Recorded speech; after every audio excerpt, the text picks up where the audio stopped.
Praise the Lord. जय मसीह की। आइए हम परमेश्वर के वचन में से देखते हैं याकूब की पत्री अध्याय 1:12। परख और प्रलोभन। धन्य है वह मनुष्य जो परीक्षा में स्थिर रहता है, क्योंकि वह खरा निकलकर जीवन का वह मुकुट पाएगा जिसकी प्रतिज्ञा प्रभु ने अपने प्रेम करने वालों से की है। आमीन। तो परमेश्वर का वचन ये बोल रहा है, धन्य है वह मनुष्य। उनको धन्य कह रहा है जो अभी किसी परीक्षा में पड़े हुए हैं, या किसी परीक्षा में वो पड़े थे लेकिन वहाँ से वो निकल चुके हैं।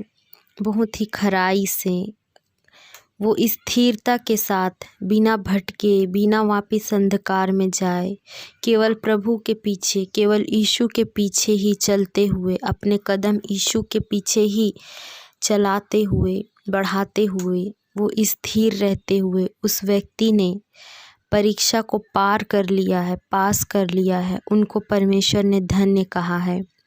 और वैसे लोगों के लिए परमेश्वर की जो प्रतिज्ञा है कि वह जीवन की मुकुट पाएगा, परमेश्वर उन्हें देंगे। और अपने प्रेम करने वालों से की है जो प्रतिज्ञा। एक जगह वचन बताती, जो मुझसे प्रेम करेगा मेरी आज्ञा को मानेगा। तो परमेश्वर उनको ही प्रेम करते हैं जो परमेश्वर की आज्ञा को मानते हैं, और वो लोग ही परमेश्वर की आज्ञा को मानते हैं जो परमेश्वर से प्रेम करते हैं। जब किसी की परीक्षा हो तो वह यह ना कहे कि मेरी परीक्षा परमेश्वर की ओर से होती है, क्योंकि न तो बुरी बातों से परमेश्वर की परीक्षा हो सकती है और न वह किसी की परीक्षा आप करता है। परमेश्वर का वचन ये बता रहा है कि जब हम कभी परीक्षा में पड़ जाते हैं तो हम में से कई लोग ये बोल देते हैं कि मुझे परमेश्वर ने परीक्षा में डाल दिया है, मैं कठिन परिस्थिति से गुजर रही हूँ। देखो, जब तक वचन हम नहीं जानते हैं तब तक हम क्या कुछ नहीं बोल देते, हमको भी नहीं पता होता। इसलिए वचन को पढ़ना, मनन करना बहुत ज़रूरी है। स्पेशली मुझे भी नहीं पता था, मैं भी बोला करती थी परमेश्वर ने मुझे परीक्षा में डाल दिया है, प्रभु मुझे परीक्षा से निकालिए। लेकिन यहाँ वचन बता रही है, ऐसा कभी मत बोलना कि परमेश्वर की ओर से परीक्षा होती है, क्योंकि न तो बुरी बातों से परमेश्वर की परीक्षा हो सकती है और न वह किसी की परीक्षा आप करता है। परमेश्वर कभी हमारी परीक्षा स्वयं से नहीं करते जब तक हमारी गलती नहीं होती। आगे देखेंगे, परंतु प्रत्येक व्यक्ति अपनी ही अभिलाषा से खींचकर और फंसकर परीक्षा में पड़ता है।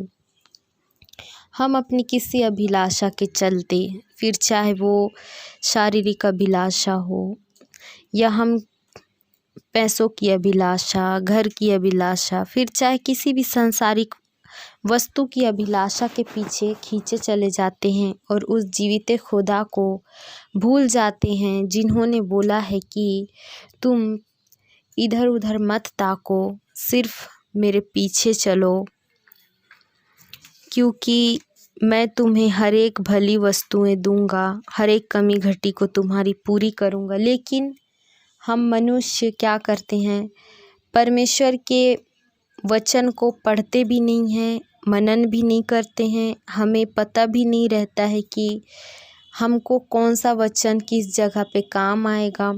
और हम लोग क्या करते हैं, अपनी ही गलती के वजह से, अपनी ही अभिलाषा के पीछे भागते हुए हम क्या करते हैं, परीक्षा में खुद पड़ जाते हैं। इसलिए परमेश्वर का वचन अगर हम पुराने नियम में देखें तो पुराना नियम हम सोचते हैं कि हमारे लिए पुराना नियम वैल्यू नहीं करता, नया नियम यीशु मसीह ने बना दिया है। अक्सर हम यही बोलते हैं। लेकिन पुराने नियम में चलो कितनी शादियां भी कर लेते थे, कितनी कुछ मिस्टेक्स भी कर लेते थे, लेकिन क्या परमेश्वर उनको क्षमा कर देते। लेकिन नया नियम बहुत ज़्यादा स्ट्रिक्ट है। इसमें हमको यीशु के पीछे भागना है। यीशु ने यहाँ नहीं बोला है, परमिशन नहीं दी है एक से ज़्यादा शादी करने की।